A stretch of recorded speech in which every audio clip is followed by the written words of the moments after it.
Shalom, family. El Hanuk here. Just wanted to bring forth some insight regarding the feast we're about to enter into soon. Less than 2 weeks. Got Pesach coming up. Gonna be an excellent gathering. Just wanted to give a little insight on the deliverance in Mitzraim, because that was Yahuwah revealing himself to our ancestors in a mighty way through delivering them, right? The book of Exodus really is the Hebrew word Shemoth, which stands for the names, right? The names. And the names were the names of the descendants of Yaakov, right? Jacob, Israel, who ended up in Mitzraim, right? Obviously, you can read about that in Genesis, right? The latter chapters of Genesis, where they ended up entering into Mitzraim because of Yosef being sold into slavery by his brothers, ended up in Mitzraim and ended up interpreting a dream for Pharaoh. Long story short, he ends up second command in power there, right? And so Yah used him as a vessel during that time period to bring salvation during a grievous famine, right? And you got to understand, Mitzrayim, today known as Egypt, but again, I'll go deeper a little bit into the name Mitzrayim shortly. But Mitzrayim was like a world power during that time period. They were like a world power, meaning that they were one of the most powerful, resourceful nations at that time, right? They had an established kingdom. They had established, so to speak, government, right? Even though Yahuwah was not their El. And this is obviously where they were going to see who the true El of Els, the true power of powers, Yahuwah is, in the story of Shemoth. So saying all this to say, the nation of Mitzrayim underwent a name change, right? Now it's known as Egypt. So I want to give you a little bit of history. Most nations now are associated with the names of gods, right? And when I say gods, I ain't talking about Yahuwah. I'm talking about, foreign powers, or powers that are really demonic entities, idols, right? That people worship, that are false Els, right? So the name Mitzrayim goes back to the descendant of Ham, who was a son of Noah, right? Who basically, all people in the earth go back to 3 different descendants, either Shem, Ham, or Japheth, also known as Japheth, right? So Ham was the youngest son of Noah. And Ham had a descendant named Mitzrayim, right? And it's important for you to understand, and I always tell you this, but that names mean, they stand for character Hebraically, right? Even the term Shem, right? That's why Shemoth, the names, right? Character ultimately goes back to the Ruach path, or the way that an individual operates. So Mitzrayim literally means, right, goes back to the Hebrew root Mem Sadi, right? Mem standing for water or strength, because water also Hebraically goes back to the idea of pressure, right? That's why when you dive deep into the sea, you go deep sea diving, you have to wear equipment and stuff. Why? Because your body can't handle the pressure of the deep internal sea.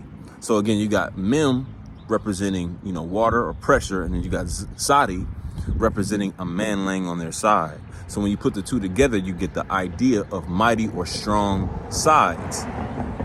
But even deeper, it's the idea of bondage, oppression. So when you look deeper into that word Hebraically, it actually goes back to double bondage. That's literally what Mitzrayim means, double bondage, right? So when our ancestors were there, and obviously you can read about this in Shemoth, also known as Exodus chapter 1, you can see that after a time period, after Yosef and that generation of all the sons of Yaakov who initially entered into the land of Mitzrayim, after they died, right, there arose a Pharaoh who did not know Yosef, right?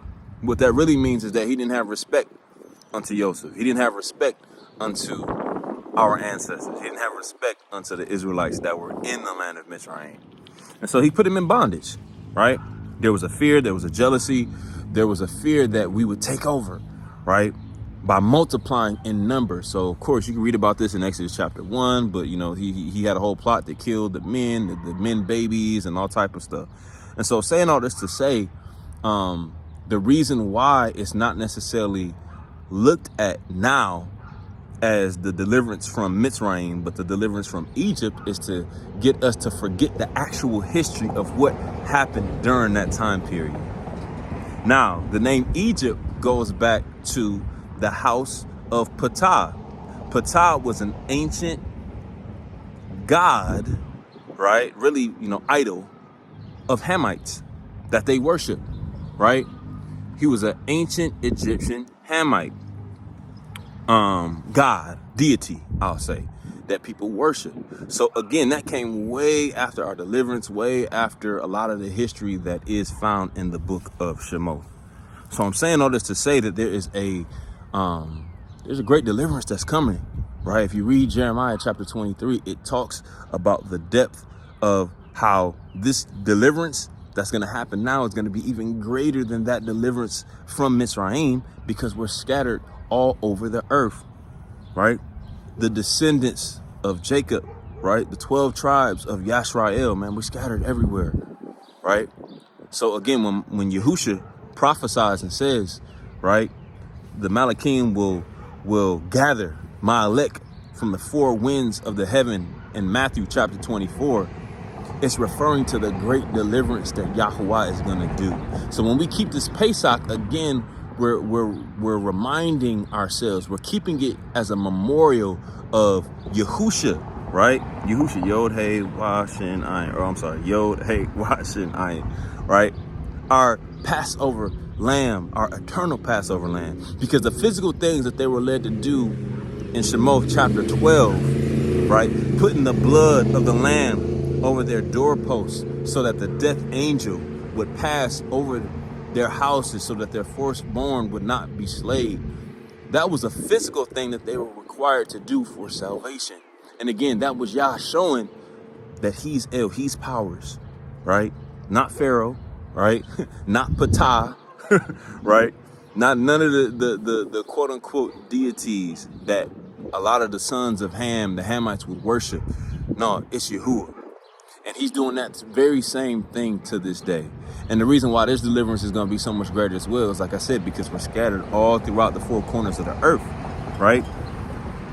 Yahuwah is revealing his power, and that's what the plagues were. So you're going to continue to see plagues. You got to understand, during that Pesach, that was the 11th plague. The Pesach was the 11th. So they had already seen 10 plagues, 10 signs, 10 wonders prior to that time period. And guess what? Here in this land, we've been seeing plagues. We've been seeing signs. We've been seeing wonders. Now, the wonders that we're seeing, they line up to what is prophesied by Yahusha in Matthew chapter 24. Wars and rumors of wars, right? Ton of war going on right now, right? Famines, right? Plagues in diverse places, diverse weather in diverse places, right? Nations rising up against nations, kingdoms rising up against, everything on the checklist is checking out, right? False Mashiachs, false messiahs, right? Telling people that they're the Mashiach, right? You're seeing all of these things happen even now. Signs and wonders in the heavens. The last Abib, that was a sign and a wonder in the Shamayim. That's what a solar eclipse is. It's not necessarily just the sun and the moon coming into alignment with the earth. Yes, it's that, but guess what? That's a wonder in the Shamayim. And guess when it happened? On the Abib, the first day of our Hebraic calendar, our new year, right? The beginning of the spring, right? When life begins, when now you can actually produce fruit, right? You can produce crops and plants and vegetation and produce, right? So I'm saying all this to say that Yahuwah is revealing his hand and his power. And as we enter into this time period, we really have to thank Yahuwah for opening up our eyes and giving us enlightenment, understanding of our true history. When you keep this feast I want you to think of the power of Yah with an expectation of what he's going to do moving forward. Hallelujah. But Yahav and Shalom, and we'll see you soon, family.